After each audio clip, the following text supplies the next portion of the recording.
이상이 생기면 일반적으로 병원에 가서 의사에게 진찰을 받고 처방전을 받습니다. 의사는 환자의 상태를 보고 투여할 약의 종류, 용량, 사용 방법 등을 적어서 처방전을 주고 환자는 처방전을 약사에게 전달하여 약을 받습니다.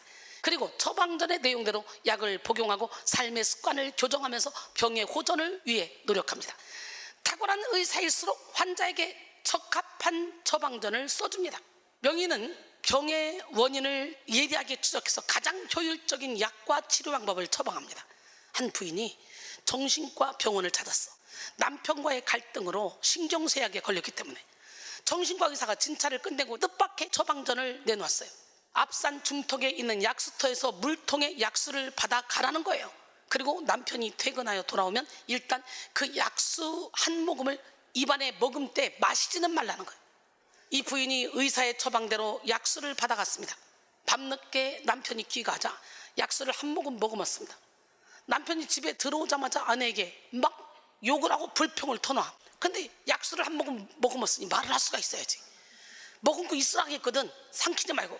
예전 같았으면 그냥 맞받아쳐 막 싸웠을 건데 물 때문에 입을 꽉 깨물었습니다. 잠시 후 남편은 한참 소리를 지르더니 조용해졌어.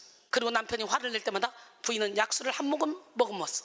신기하게 남편은 금방 조용해졌어. 이런 일이 반복되면서 남편의 태도가 달라졌어요. 그리고 부부관계가 빠르게 회복되었고 이 부인의 신경증도 뚜렷하게 호전됐어.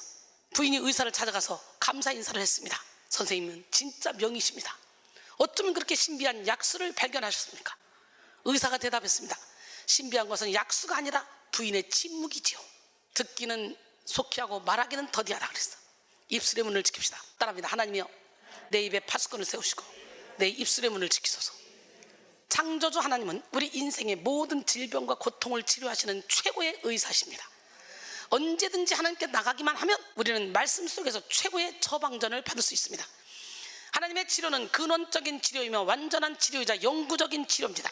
이에 존 파이퍼는 그리스도는 몸의 고통뿐 아니라 마음의 병, 영혼의 깊은 상처까지도 치유하시는 참된 치료자시다 라고 했어요. 출애굽기 15장 25절로 26절 모세가 여호와께 부르짖었더니 여호와께서 그에게 한 나무를 가르치시니 그가 물에 던지니 물이 달게 되었더라. 거기서 여호와께서 그들을 위하여 법도와 율례를 정하시고 그들을 시험하실세 이르시되 너희가 너희 하나님 나 여호와의 말을 들어 순종하고 내가 보기에 의를 행하며 내 계명에 귀를 기울이며 내 모든 규례를 지키면 말씀대로 살면 조건이 있죠. 그러면 내가 애굽 사람에게 내린 모든 질병 중 하나도 너희에게 내리지 아니하리니 나는 너희를 치료하는 여호와입니다. 치료의 하나님, 능력의 하나님, 기적의 하나님을 오늘 체험하시기 바랍니다. 그가 찔림은 우리의 허물 때문이요 그가 상함은 우리의 죄악 때문이다. 그가 징계를 받음으로 우리는 평안을 이루고 그가 채찍에 맞음으로 우리는 나음을 받았다. 우리는 다 양같이서 그릇 행하여 각기 제 길로 갔거늘 여호와께서는 우리 모두의 죄악을 그에게 담당시키셨다고 했어요. 할렐루야. 최첨단으로 발전한 세상 의학 기술도 병을 고치지만 하나님의 치료와 같지 않습니다. 세상 의사는 육신의 병을 진단해도 영적인 병을 진단하지 못합니다. 나름대로 전문 지식을 동원하여 처방전을 내리지만 우리 인생을 궁극적으로 질병으로부터 자유롭게 만들지는 못합니다. 육신의 치료는 일시적이고 죽음의 한계를 극복할 수 없습니다. 하지만 하나님의 치료는 후유증이 없고 부작용이 없으며 때와 장소의 구애를 받지 않습니다. 하나님은 세상 의학을 동반하여 치료의 역사를 일으키시기도 하고 초자연적인 권능으로 기적적인 치료를 베푸시기도 합니다. 하나님의 치료는 우리의 육체에만 국한된 치료가 아니라 영혼육 전인을 아우르는 치료이고 우리 인생의 뿌리병을 고치는 치료입니다. 시편 103편 2절로 5절 내 영혼아 여호와를 송축하며 그의 모든 은택을 잊지 말지어다. 그가 내 모든 죄악을 사하시며 내 모든 병을 고치시며 내 생명을 파멸해서 속량하시고 인자와 긍휼로 관을 씌우시며 좋은 것으로 내 소원을 만족하게 하사 내 청춘을 독수리같이 새롭게 하시는도다. 할렐루야. 하나님의 치료는 우리의 영혼에 초점이 맞춰져 있어요. 하나님은 우리의 영혼을 고치심으로 우리의 육신을 고치시고 우리의 영혼을 새롭게 하심으로 지속되는 문제와 질병, 염려, 걱정, 근심 속에서도 고난 속에서도 넉넉히 이기는 삶을 살게 하십니다. 요한 3서 2절에 사랑하는 자여 내 영혼이 잘된 같이 내가 범사에 잘되고 강건하기를 내가 간구하노라 그랬어요. 오늘 우리는 살아계신 하나님께 나가 영혼을 위한 처방전을 받아야 합니다. 모든 영혼의 질병을 고침받고 건강한 영혼의 힘으로 육을 다스리며 육의 문제와 환경을 뛰어넘는 삶을 살아야 합니다. 애들부터 오전은 영혼이 고침을 받으면 삶 전체가 재정비된다. 육신의 연약함도, 감정의 혼란도, 삶의 고통도 치유의 빛 안에서 새롭게 조정된다라고 했습니다. 건강한 영혼을 소유한 사람은 영을 추구하고 영의 힘으로 살며 영의 생각을 합니다. 그리고 자신의 영에 틈탄 어둠의 영적 세력을 민감하게 감지하고 즉각적으로 대처하여 결코 영혼의 건강을 잃지 않습니다. 하지만 영이 병든 사람은 영의 존재를 망각한 채 육에 치중하는 삶을 살게 됩니다. 육을 쫓아가는 사람들은 세상의 것을 좋아하고 세상에 속한 것을 얻기 위해서 늘 육의 일을 생각하며 살면서 영을 보지 못합니다. 육을 쫓아가는 사람들의 결말은 허무요 파멸입니다. 요한복음 6장 63절에 살리는 것은 영이니 육은 무익하니라. 내가 너희에게 이른 말은 영이요 생명이라 그랬어요. 요한일서 2장 15절로 17절, 이 세상이나 세상에 있는 것들을 사랑하지 말라. 누구든지 세상을 사랑하면 아버지 사랑이 그 안에 있지 아니하니 이는 세상에 있는 모든 것이 육신의 정욕과 안목의 정욕과 이생의 자랑이니 다 아버지께로부터 온 것이 아니요 세상으로부터 온 것이라. 이 세상도 그 정욕도 지나가되 오직 하나님의 뜻을 행하는 자는 영원히 거하느니라 그랬어요. 우리는 우리의 영혼을 건강하게 하고 아름답게 하는 것을 일생의 최우선 과제로 삼고 영에 속한 삶을 살아야 합니다. 예배의 삶의 우선순위를 두고 하나님의 말씀 안에서 영혼을 위한 처방전을 받아야 합니다. 그리고 그대로 순종하여 영혼육 전인의 건강을 영위해야 합니다. 건강한 영혼을 소유하는 첫걸음은 자신의 영적 상태를 바로 아는 일에서부터 시작합니다. 건강한 몸을 위해 건강검진을 받듯이 건강한 영혼을 위해 영혼의 검진을 받고 자신의 상태를 정확히 파악해야 합니다. 자신의 영적 상태를 모르는 사람들은 착각에 빠진 삶을 살면서 자기 영혼을 돌볼 수 없어요. 계시록 3장 14절로 19절, 라오디게아 교회의 사자에게 편지하라. 아멘이시오 충성되고 참된 증인이시오 하나님의 창조의 근본이시니가 이르시되 내가 내 행위를 아노니 네가 차지도 아니하고 뜨겁지도 않는다. 네가 차든지 뜨겁든지 하기를 원하노라. 네가 이같이 미지근하여 뜨겁지도 아니하고 차지도 아니하니 내 입에서 너를 토하여 버리리라. 네가 말하기를 나는 부자라 부여에 부족한 것이 없다 하나 내 곤고한 것과 가련한 것과 가난한 것과 눈먼 것과 벌거벗은 것을 알지 못한도다. 내가 너를 권하노니 내게서 불러온다는 금을 사서 부여하게 하고 흰옷을 사서 입어 벌거벗은 수치를 보이지 않게 하고 안약을 사서 눈에 발라 보게 하라. 무릇 내가 사랑하는 자를 책망하여 징계하노니 그러므로 네가 열심을 내라. 회개하라. 볼지어다 내가 문 밖에 서서 두드리노니 누구든지 내 음성을 듣고 문을 열면 내가 그에게로 들어가 그와 더불어 먹고 그는 나와 더불어 먹으리라 그랬어요. 오늘 우리는 성령으로 조명된 하나님의 말씀 앞에 우리의 영혼의 건강검진, 정밀검진을 받아야 돼. 말씀의 거울로 영혼을 비추면 정욕에 사로잡혀서 세상을 기웃거리는 눈동자를 볼 수 있고 소망을 잃고 낭망한 인매를 발견할 수 있으며 욕심과 고집으로 뭉쳐서 이웃들에게 아픔을 주는 표정도 발견할 수 있습니다. 예배하면서도 두려워하고 기도하면서도 염려하는 자신의 두 얼굴을 볼 수 있고 감각과 감동 없이 형식적으로 예배 드리는 굳고 메마른 영혼의 얼굴을 발견할 수도 있습니다. 또 어떤 사람은 하나님의 사랑에 감격하며 기뻐하는 영혼의 얼굴을 보며 성령의 공급하심으로 충만하고 아름다운 얼굴을 볼 수 있습니다. 이 시간 여러분 모두가 하나님의 말씀을 통해 영혼의 건강검진을 면밀히 받으시고 영혼을 위한 처방전을 받으시기 바랍니다. 이 처방전에는 상한 마음을 고치시는 위로의 약이 있고 죄로 인하여 병든 영혼을 새롭게 하는 회개의 항생제가 있습니다.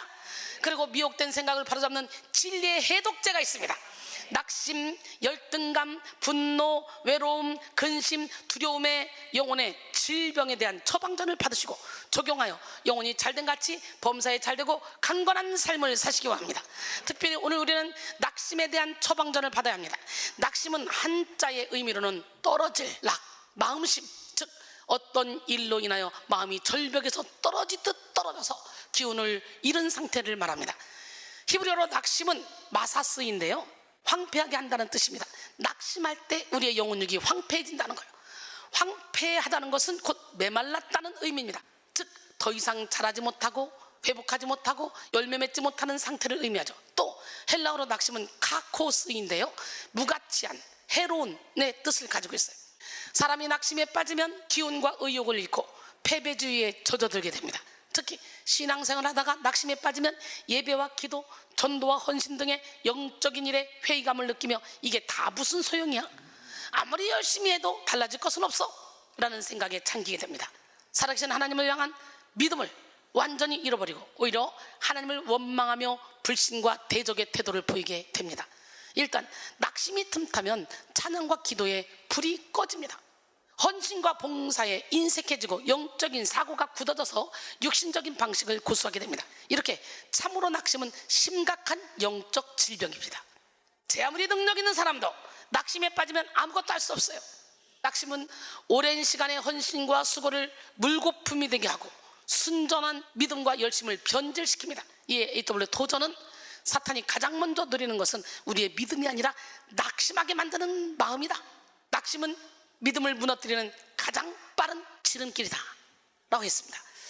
1921년 스웨덴 출신 선교사 부부인 데이비드와 스베아 플러드는 벨기에령 콩고의 한 마을로 파송됐어. 그는 현지에서 복음을 전하고자 했지만 추장이 허락하지 않아서 마을 근처 황무지에 진흙집을 짓고 기도하며 선교의 때를 기다렸습니다. 추장은 마을에서 작은 아이 하나만 이들을 만날 수 있도록 허락했습니다. 이 소녀는 마을에서 키운 닭과 계란을 팔러 일주일에 2번 그들을 찾아왔습니다. 스비아 플러드 선교사는 이 기회를 놓치지 않고 소년에게 복음을 전했고 오랜 시간이 지나 그 소년은 복음을 받아들였습니다. 그런데 선교사 부인이 척박한 환경 속에 살다가 말라리아에 걸리게 되었고 말라리아에 감염된 상태로 임신을 하게 됐어. 가까스로 딸을 출산했지만 부인은 해산 후 17일 만에 하늘나라로 떠났어. 플러드 선교사는 깊은 낙심에 빠졌습니다. 27세 젊은 아내를 선교지에 묻고 3주도 되지 않은 딸을 키울 자신이 없어 동료 선교사에게 맡겼습니다. 그는 하나님이 내 인생을 망쳤다 라고 원망하며 아프리카 땅을 떠났습니다. 그런데 놀라운 일이 벌어졌어요. 약 25년 후 다른 선교사 부부의 손에서 성장한 딸이 우연히 잡지에서 자신의 부모님이 복음을 전했던 한 소년이 자라서 위대한 복음 전도자가 되었다는 기사를 보게 된 거예요. 그 소년이 세운 교회에 600여 명의 성도가 출석한다는 글을 읽게 되었고 그의 영향으로 콩고의 기독교인 수가 11만 명까지 이르렀다는 거예요. 이걸 보게 된 거예요. 이 사실을 안 딸은 하나님을 원망하며 절망 속에 살아가던 아버지를 찾아가 다음과 같이 말했습니다. 하나님께서 나를 키워주셨고 하나님께서 그 마음을 변화시켜 주셨기에 아버지의 헌신과 어머니의 죽음은 헛된 것이 아니었습니다. 하나님께서는 지금도 아버지를 사랑하십니다. 딸의 이야기를 들은 아버지 플러드 선교사는 다시 믿음을 회복했고 얼마 후 천국으로 떠났습니다. 플러드 선교사는 복음을 전하다가 고난을 만나 낙심에 빠져 참으로 오랜 시간을 방황하며 괴로워해야 했습니다. 만약 그가 다 이해하기 어려운 환경 속에서도 하나님의 선한 계획을 신뢰하며 인내했다면 어떻게 됐을까요? 오늘 우리는 낙심으로 인생을 허비할 것이 아니라 낙심의 뿌리를 뽑아내고 하나님의 뜻에 오직 순종과 인내로 반응해야 돼. 그 선교사가 낙심하지 않고 소년이 그렇게 성장하는 걸 보고 있었다면, 열매 맺는 걸 보고 있었다면 얼마나 기쁘고 행복했고 얼마나 감사했을 거야. 고리된 부분 기차가 터널 속으로 들어갔다고 당신은 기차표를 찍거나 기차에서 뛰어내리지는 않을 것이다. 눈앞에 보이지 않아 캄캄할지라도 기관사를 믿고 기다리는 것이 최선의 방법이다 라고 말했습니다. 우리는 감당하기 힘든 현실의 문제가 닥쳐와도 선하신 하나님의 계획을 믿고 인내해야 합니다.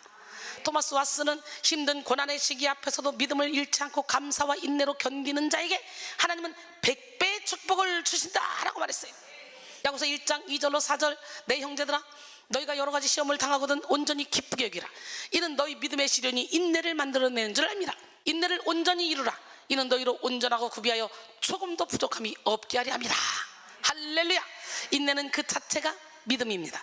믿음이 있어야 시간을 쏟을 수 있고 과정 중에 즐거울 수 있습니다. 반대로 기다리지 못하고 조급해하는 것은 불신의 표현입니다. 또 조급함은 미성숙의 징표이고 많은 욕심을 가지고 있다는 증거가 됩니다. 조급한 마음으로 행동하면 반드시 대가를 치르게 됩니다. 아브라함도 하나님의 말씀을 듣고 인내하지 못하고 아들을 주시겠다는 하나님의 약속을 성취하기 위해 기다리지 못하고 사라의 여종인 하갈을 통해 이스마엘을 낳았어요. 하지만 그로 인해 가정에 문제만 발생했잖아요. 아브라함은 이삭이 태어나기까지 14년을 더 기다려야 했어. 이삭이 태어난 후에야 가정에 기쁨과 축복이 임했어. 아브라함의 성급함으로 인해 생겨난 이스마엘의 후손과 이삭의 후손의 갈등은 오늘날까지도 이어져 오고 있습니다. 사울왕도 사무엘 선지자가 오기까지 참지 못했어. 그는 급하게 하나님의 뜻을 구했고 직접 제사를 드렸습니다. 이것이 사울 왕국의 몰락을 가져왔습니다. 이 시간 우리는 인내의 힘을 받아 모든 조급함과 성급함을 버려야 합니다. 예측과 다른 상황이 펼쳐질 때 낙심하지 말고 하나님을 신뢰해야 합니다. 본래 낙심은 환경이 어려워져서 위기가 닥쳐와서 주어지는 것이 아니에요. 낙심은 겉사람의 힘으로 살기 때문에 오는 거예요. 왜냐하면 낙심의 모든 요인이 육의 세계에 있기 때문이죠. 육의 세계에 있는 것은 모두가 다 유한합니다. 육의 건강, 육의 미모, 육의 지식은 풀의 꽃과 같습니다. 사람의 사랑, 사람의 인정, 사람의 칭송 역시 순간적인 것입니다. 그래서 세상을 바라보고 사는 사람은 언젠가는 반드시 낙심의 때를 직면하게 됩니다. 겉사람으로 사는 사람은 자기 열정이 식고 자기 힘이 빠지는 낙심의 순간을 피할 수가 없어요. 하지만 속사람으로 사는 사람은 낙심하지 않습니다. 오스왈드 챔버스는 하나님은 오직 한 가지에 관심을 두신다. 나를 이끌어 하나님 자신과 인격적인 관계를 누리게 하는 것이다. 만일 우리가 하나님의 축복이 아니라 그분과의 관계에 마음을 둔다면 낙심이란 있을 수 없다라고 말했어요. 고린도서 4장 16절로 18절, 그러므로 우리가 낙심하지 아니하나니 우리의 겉사람은 낡아지나 우리의 속사람은 날로 새로워지도다. 우리가 잠시 받는 환난에 경한 것이 지극히 크고 영원한 영광에 중한 것을 우리에게 이루게 함이니 우리가 주목하는 것은 보이는 것이 아니요 보이지 않는 것이니 보이는 것은 잠깐이요 보이지 않는 것은 영원함이라 그랬어요. 우리는 낙심의 순간을 내려놓음의 기회로 여겨야 합니다. 낙심을 통해 드러난 육적인 욕심과 이론을 내려놓고 더욱 하나님과의 친밀한 관계와 하나님의 뜻에 집중해야 합니다. 존 뉴턴은 세상에서 낙심하게 하는 것들이 많이 있으나 믿음의 사전에는 그런 말이 없다. 다른 사람에게서 낙심되는 것들이 신자들에게는 하나님의 길로 들어서는 것을 알리는 신호이다 라고 했어요. 우리는 성령을 위해 믿음을 심고 기도를 심고 헌신을 심을 때 반드시 풍성한 열매를 거둘 수 있음을 확신해야 합니다. 그런데 많은 사람들이 악을 심으면서 선을 거두기를 바라고 미움을 심으면서 사랑을 거두기를 원합니다. 게으름을 심으면서 풍요를 기대하고 욕심을 심으면서 자유를 원합니다. 양심을 거슬러 죄를 지으면서도 좋은 결과를 기대하는 것은 자기 자신을 속이는 거예요. 악을 행하면서도 형벌을 피할 수 있다고 여기는 것은 하나님을 업신여기는 거예요. 그래서 사도 바울은 사람이 무엇으로 심든지 그대로 거두게 된다고 그랬어요. 스스로 속이지 말라 그랬어요. 하나님을 업신여기지 말고 정직한 삶을 살라 그랬어요. 오늘 본문 7절, 스스로 속이지 말라. 하나님은 업신여김을 받지 아니하시나니 사람이 무엇으로 심든지 그대로 거두리라.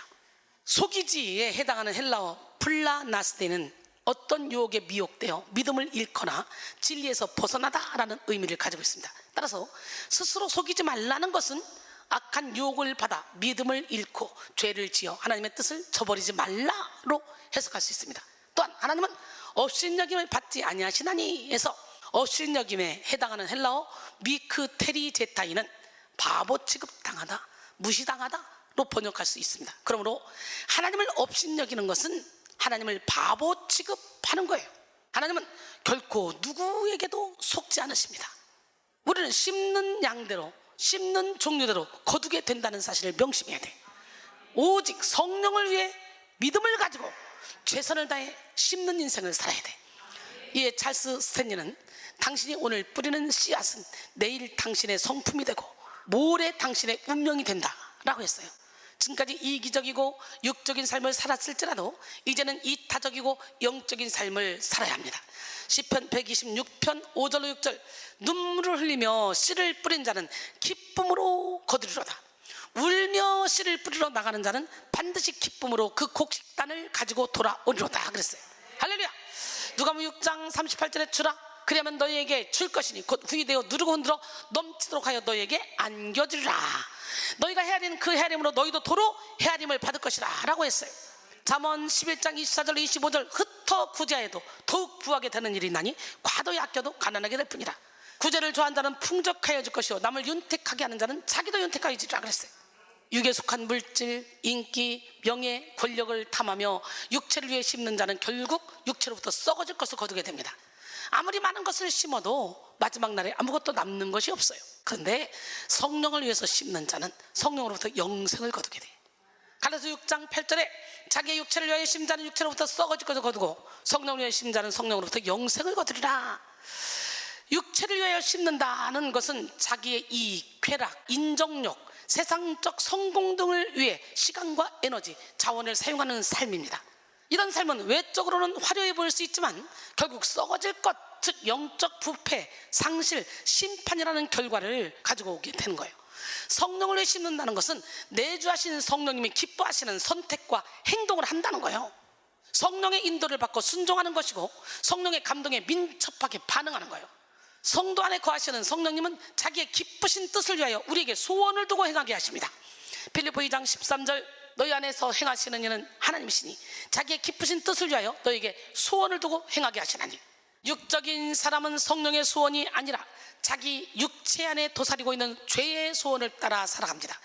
육체가 원하는 죄를 지으며 성령의 음성을 무시하고 성령님을 근심하게 만듭니다. 그러나 영적인 사람은 자기 욕심을 버리고 성령의 소욕을 따릅니다. 갈라서 5장 16절 18절 내가 이르노니 너희는 성령을 쫓아 행하라. 그러면 육체의 욕심을 이루지 아니하리라. 육체의 소욕은 성령을 거스리고 성령은 육체를 거스리나니 이 둘이 서로 대적하므로 너희가 원하는 것을 하지 못하게 하려 함이니라. 너희가 만일 성령의 인도하시는 바가 되면 율법 아래 있지 아니하리라 그랬어요. 성령의 뜻을 따라 살수록 우리의 삶에는 하나님이 주시는 거룩한 욕망이 충만하게 됩니다. 죄 짓는 것이 싫어지고 기도와 찬양 그리고 말씀에 대한 갈급함이 생깁니다. 영혼을 향한 뜨거운 사랑이 솟구치게 되고 교회와 예배를 사랑하게 됩니다. 하나님이 주신 시간, 물질, 노력, 능력으로 아낌없이 하나님을 위해 살고 싶어지고 생명을 바쳐서 하나님이 주신 사명을 감당하고 싶어집니다. 기도의 기회, 헌신의 기회, 섬김의 기회, 사명의 기회를 기뻐하고 이 자아를 꺾고 이론을 꺾고 고집을 꺾고 하나님의 말씀에 순종하는 것을 기뻐합니다. 이제 우리는 성령을 위해 심는 인생을 살아야 돼. 우리의 호흡이 닿는 그날까지 육체를 위해 심는 것은 썩고 없어지지만 성령을 위해 심는 수고는 부활한 우리의 몸과 함께 천국에 그대로 연락됩니다. 계시록 14장 13절에 또 내가 들으니 하늘에서 음성이 나서 이르되 기록하라. 지금 이후로 주 안에서 죽는 자는 복이 있도다 하심에 성령이 이르시되 그러하다. 그들이 수고를 그치고 쉬리니 이는 그들이 행한 일이 따름이라 하시더라. 할렐루야. 그리스도인의 영성은 성령을 위해 심을 수 있는 과감한 결단력과 실행력으로 나타납니다. 영성이 깊은 성도는 성령을 위하여 심는 일에 적극적이고 열정적입니다. 당장 손에 잡히는 육적인 열매가 보이지 않는다 할지라도 낙심하지 않고 흔들림이 없는 헌신을 이어나갑니다. 고린도전서 15장 54절로 58절 이 썩을 것이 썩지 아니함을 입고 이 죽을 것이 죽지 아니함을 입을 때에는 사망을 삼키고 이기리라고 기록된 말씀이 이루어지리라. 사망아 너희 승리가 어디 있느냐. 사망아 내가 쏘는 것이 어디 있느냐. 사망이 쏘는 건 죄요 죄의 권능은 율법이라. 우리 주 예수 그리스도로 말미암아 우리에게 승리를 주시는 하나님께 감사하노니 그러므로 내 사랑하는 형제들아 견실하며 흔들리지 말고 항상 주의 일에 더욱 힘쓰는 자들이 되라. 이는 너희 수고가 주 안에서 헛되지 않은 줄 알미라 그랬어요. 고린도전서 15장 41절로 44절 해의 영광이 다르고 달의 영광이 다르며 별의 영광도 다른데 별과 별의 영광이 다르도다. 죽은 자의 부활도 그와 같으니 썩을 것으로 신고 썩지 않을 것으로 다시 살아며 욕된 것으로 신고 영광스러운 것으로 다시 살아며 약한 것으로 신고 강한 것으로 다시 살아며 육의 몸으로 신고 신령한 몸으로 다시 살아나니 육의 몸이 있은즉 영의 몸도 있느니라. 할렐루야. 우리는 후회 없는 인생을 살기 위해 힘을 다해 성령을 위해 심어야 합니다. 적극적으로 선을 행하되 낙심하지 말아야 합니다. 제임스 베커는 하나님은 우리가 아직 완성하지 못한 부분을 이루시려고 어렵고 낙심되는 일을 허락하신다 라고 했어요. 갈라디아서 6장 9절에 우리가 선을 행하되 낙심하지 말지니 포기하지 아니하면 때가 이름에 거두리라. 본문 9절에서의 선은 도덕적 행위뿐만 아니라 하나님의 뜻에 순종하며 성령의 열매를 맺는 삶 전체를 의미합니다. 이러한 선한 삶은 때로는 박해와 고난을 동반합니다. 사도 바울은 복음을 전하면서 셀 수 없이 많은 박해와 고난을 당했습니다. 바울은 힘에 겹도록 심한 고난을 당하며 살 소망까지 끊어지고 사형 선고를 받은 것 같은 고통을 느꼈어요. 그는 자주 옥에 갇히고 매도 수도 없이 맞고 강의 위험, 강도의 위험, 동족의 위험, 이방인의 위험, 시내의 위험, 광야의 위험, 바다의 위험, 거짓 형제의 위험을 당하고 여러 번 자지 못하고 줄이며 목마르고 여러 번 춥고 굶고 헐벗었습니다. 하지만 그는 사방으로 우겨쌈을 당해도 쌓이지 않았어요. 답답한 일을 당해도 낙심하지 않았어요. 바울이 낙심하지 않은 이유는 질그릇 안에 담겨진 보배 예수 그리스도의 생명이 있었습니다. 무슨 일이 닥쳐와도 예수의 생명은 변하지 않게 그는 낙심하지 않았어요. 고린도서 4장 7절로 10절 우리가 이 보배를 질그릇에 가졌으니 이는 심히 큰 능력은 하나님께 있고 우리에게 있지 아니함을 알게 하려 함이라. 우리가 사방으로 우겨쌈을 당해도 쌓이지 아니하며 답답한 일을 당해도 낙심하지 아니하며 박해를 받아도 버림받지 아니하며 거꾸로 뜸을 당해도 망하지 아니하고 우리가 항상 예수의 죽음을 우리 몸에 짊어지면 예수의 생명이 또한 우리 몸에 나타나게 하려 합니다. 할렐루야. 오늘 이 시간에 이 고백이 여러분의 고백이 되길 원합니다. 성령을 위해 씹는 인생은 이 세상에서 보상을 기대하지 않고 사람에게서 만족을 구하지 않습니다. 성령을 위해 씹는 사람은 위의 것을 찾고 위의 것을 구합니다. 하늘의 위로, 축복, 권능을 사모하고 영생을 소망합니다. 그래서 성령을 위해 씹는 사람은 이해하지 못할 사람이 없고 품지 못할 사람이 없습니다. 감당하지 못할 일도 없고 견디지 못할 일도 없습니다. 무시로 성령의 권능을 공급받아 한계 없는 인생을 살고 현재적인 천국을 누리게 됩니다. 바로 지금 여러분 모두가 성령을 위해 심을 수 있는 기회를 잡고 선한 삶을 사시되 어떤 경우에도 낙심하지 마시기 바랍니다. 오늘 본문 10절에 그러므로 우리는 기회 있는 대로 모든 이에게 착한 일을 하되 더욱 믿음의 가정들에게 할지니라. 여기서 기회는 단순한 시간 흐름이 아니라 하나님께서 허락하신 특별한 은혜의 때, 결정적 순간을 뜻합니다. 즉 선을 행할 수 있는 기회가 항상 주어지는 것이 아니기 때문에 하나님이 주신 기회가 올 때 그때를 붙잡아야 된다는 거예요. 이 선은 모든 사람에게 해야 하지만 특히 믿음의 가정들, 즉 교회 공동체 안에 지체들에게 더욱 우선적으로 실천되어야 함을 말씀한 것입니다. 그러므로 오늘 우리에게 주어진 이 시간은 선을 심을 수 있는 하나님의 기회요, 영원한 열매를 준비하는 시간임을 잊지 마시기 바랍니다. 결론적으로 사랑하는 성도 여러분, 낙심을 물리치고 오직 성령을 위하여 심는 인생을 삽시다. 하나님의 뜻대로 순종하는 가운데 이해하기 어려운 고난이 다가와도 낙심하지 말고 믿음으로 인내합시다. 낙심은 아직 우리 안에 비우지 못한 육적인 기질이 남아있음을 드러내는 영혼의 질병입니다. 우리는 낙심의 때를 내려놓음의 때가 되게 해야 합니다. 예측과 다르게 상황이 전개되어도 오직 하나님의 말씀을 붙들고 성령을 위해 부지런히 심어야 합니다. 여러분 모두가 낙심을 물리치고 성령을 위하여 적극적으로 심는 인생을 살아서 많은 열매를 거두는 풍요로운 삶을 사시기를 주님의 이름으로 축원합니다.